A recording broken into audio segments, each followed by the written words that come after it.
आज के वीडियो में उत्पादन और अपघटन में अंतर बताएंगे। वेरी मोस्ट इंपॉर्टेंट अंतर है, बहुत ज्यादा परीक्षा में पूछा जाता है। उत्पादन यानी प्रोडक्शन, अपघटन यानी डीकंपोजिशन। तो प्रोडक्शन और डीकंपोजिशन में डिफरेंस बताएंगे, यानी उत्पादन और अपघटन में अंतर बताएंगे। तो पहला अंतर देखते हैं, ऐसी प्रक्रिया जिसमें प्रकाश संश्लेषण द्वारा कार्बनिक भोज्य पदार्थ का निर्माण होता है उत्पादन कहलाती है। ऐसी प्रक्रिया है जिसमें प्रकाश संश्लेषण के द्वारा, फोटोसिंथेसिस के द्वारा कार्बनिक भोज्य पदार्थों का निर्माण होता है, उसे ही क्या कहा जाता है?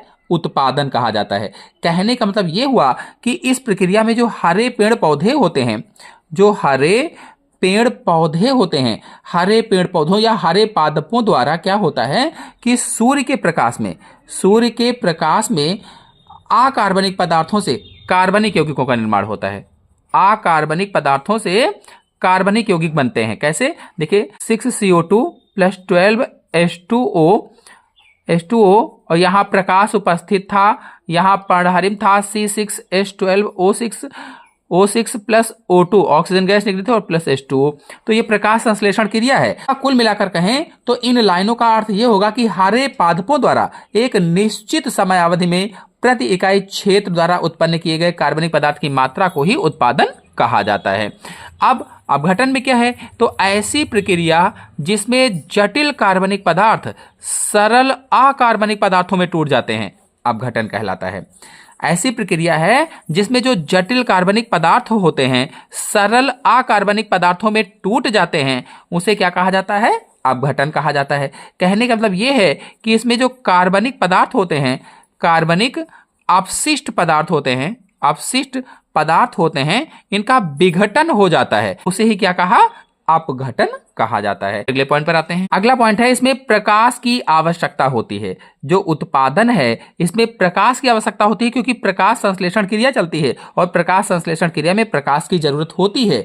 तो इसमें प्रकाश की जरूरत होती है या प्रकाश की आवश्यकता होती है, यानी उत्पादन में प्रकाश जरूरी है, जबकि जो अपघटन है इसमें प्रकाश की आवश्यकता नहीं होती है, यानी अपघटन में प्रकाश जरूरी नहीं होता है।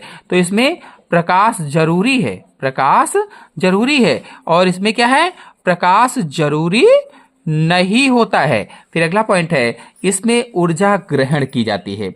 ऊर्जा ग्रहण की जाती है मतलब उत्पादन में ऊर्जा ग्रहण करते हैं, या इस पॉइंट का मतलब हम ऐसे भी मान सकते हैं कि इसमें जो सौर ऊर्जा होती है, जो सौर ऊर्जा है, ये क्या है? सूर्य है, तो इससे निकलने वाली ऊर्जा सौर ऊर्जा कहलाती है। तो जो सौर ऊर्जा होती है वो सौर ऊर्जा रासायनिक ऊर्जा में बदलकर भोज्य पदार्थों में संचित हो जाती है।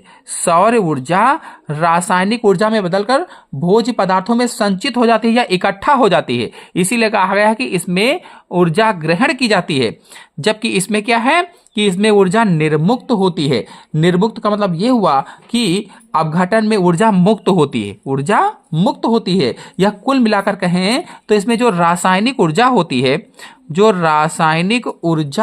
है वो गतिज ऊर्जा तथा उष्मा के रूप में मुक्त होती है। रासायनिक ऊर्जा, गतिज ऊर्जा और उष्मा के रूप में मुक्त होती है। तो इसमें ऊर्जा ग्रहण की जाती है और इसमें ऊर्जा निर्मुक्त होती है। अगले पॉइंट पर आते हैं। अब देखिए उत्पादन और अपघटन में अगला अंतर है, उत्पादन उपचयन प्रक्रिया है। उपचयन यानी एनाबॉलिक है, उत्पादन क्या है? उपचयन है, जबकि अपघटन क्या है? अपचयन होता है। अब उपचयन और अपचयन क्या होती हैं? तो देखिए जो जीवधारी होते हैं, जीवों में दो प्रकार की जैव रासायनिक क्रियाएं होती हैं या अभिक्रियाएं होती हैं। जीवधारियों में दो प्रकार की जैव रासायनिक क्रियाएं होती हैं। कौन कौन सी? एक तो उपचयन और दूसरा अपचयन। उपचयन को क्या कहा जाता है? Anabolic reaction. अपचयन को क्या कहा जाता है? Catabolic reaction. तो उपचयन में होता क्या है? जो उपचयन है इसमें जो सरल अणु होते हैं, सरल कार्बनिक अणु जो होते हैं, सरल कार्बनिक अणुओं से जटिल कार्बनिक अणु बनते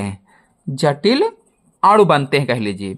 जैसे प्रकाश संश्लेषण की क्रिया है, प्रकाश संश्लेषण की क्रिया है ये क्या है, उपचयन क्रिया है, क्योंकि इसमें सरल कार्बनिक अणुओं से जटिल कार्बनिक अणुओं का निर्माण हुआ है। ऐसे ही जीवों में जो वसा का निर्माण होता है, प्रोटीन जो बनती है, ये सब क्या होती हैं, उपचयन क्रियाएं होती हैं।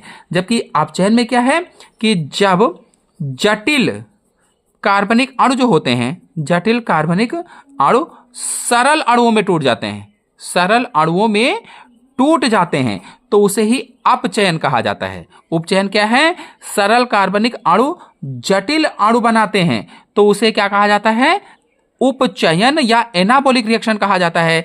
अपचयन क्या होता है, अपचयन में जब जटिल कार्बनिक अणु सरल अणुओं में टूटते हैं तो उसे अपचयन या कैटाबॉलिक रिएक्शन कहा जाता है। जैसे पाचन है, श्वसन है, ये सब क्या होती हैं, कैटाबॉलिक रिएक्शन होती हैं या अपचयन अभिक्रियाएं होती हैं।